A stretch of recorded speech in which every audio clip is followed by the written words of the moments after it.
Once upon a time, there were two brothers, one rich and one poor.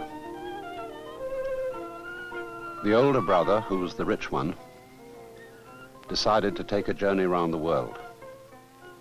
And the younger brother, who was poor, decided to take a journey around his own garden. And this is just what Elder Hartley has done in making this film. It's all from her own backyard, noticing what people don't ordinarily see. For the great problem of civilization is to come back to our senses. We say to a person, "Come to your senses," when he's acting crazily or unwisely. But the trouble with all civilized peoples, both of the East and of the West, is that they confuse what comes in by their senses with the words and other symbols with which they describe them. The world itself isn't words. It isn't concepts. It isn't ideas. It's true, of course, that words are physical noises. But even the very notion that the world of nature is material or physical is in fact a philosophical concept. It's a network of words. And the real world, which philosophers are always struggling to define, can never find. It's not material, it's not spiritual, it's not mental. It is what it is. The great semanticist Alfred Korzybski called it, rather amusingly, the unspeakable world. For this world is a multidimensional network of all kinds of vibrations, spectra of vibrations, vibrations of color, vibrations of sound, vibrations of texture, vibrations of emotion and feeling.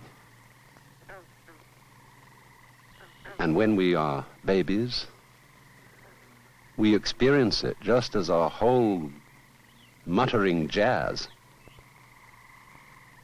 of different textures of experience. As we grow up, our elders and betters, our parents, teachers, uncles, aunts, and peer groups tell us what vibrations are good and what vibrations are bad. And naturally, because as little infants we are very impressionable, we believe what they say.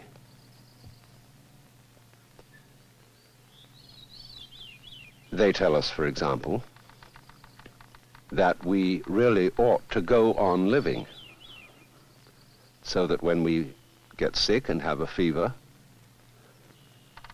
they stand around the crib and wring their hands and give us the impression that this is a dreadful thing.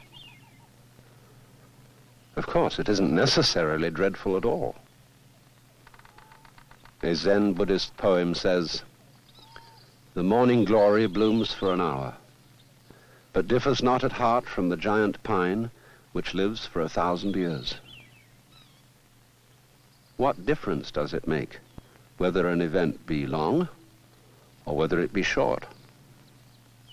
Whether a flame burns dimly and slowly for a long, long time, or whether it's just a brief and intense flash. This, said T.S. Eliot, is the way the world ends, not with a bang, but a whimper. And G.K. Chesterton countered him, saying, you may go off with a whimper, but we will go off with a bang. So we become prejudiced. We accept the standards of our culture, the concepts and forms of our language, and confuse them with what is actually going on. Most people in our present culture would rather have money than wealth, would rather eat the menu instead of the dinner.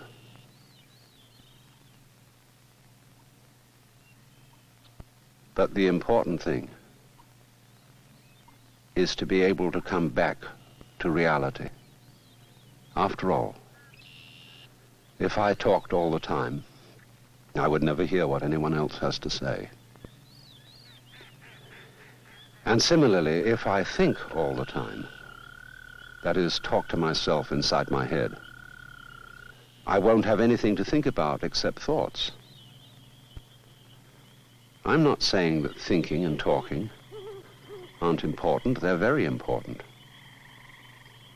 But one must, after all, have something that isn't thought and that isn't words to think about and talk about. Otherwise, there is no grist for the intellectual mill. And hence the importance of meditation, as it is understood in Zen, which is from time to time, not all the time, but at certain times, to stop thinking altogether and simply be aware of what is.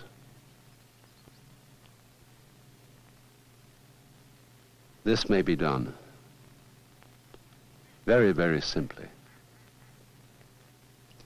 by becoming aware of the play of light and color upon your eyes. Don't name anything you see. Just let the light and the shadow, the shape and the color play with your eyes. And allow the sound to play with your ears. As you listen to my voice, don't try to make any sense of what I'm saying.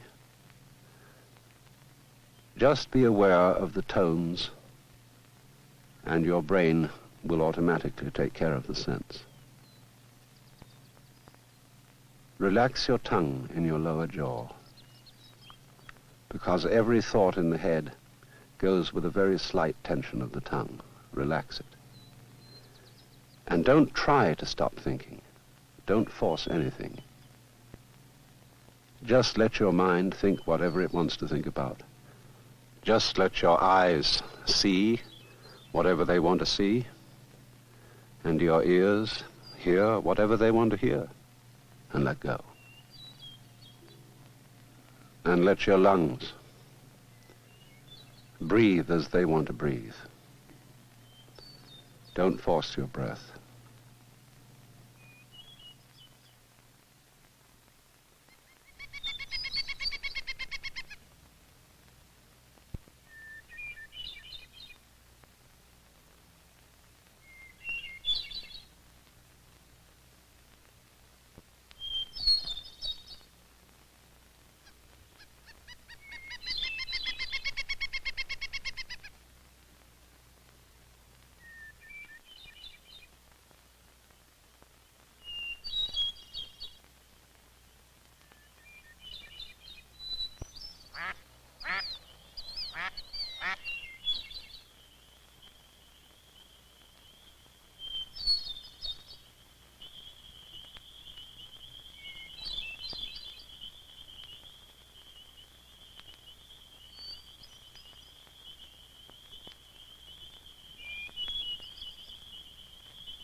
And you will notice that in this state of consciousness,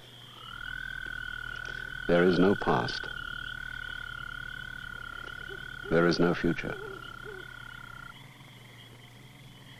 There is only now.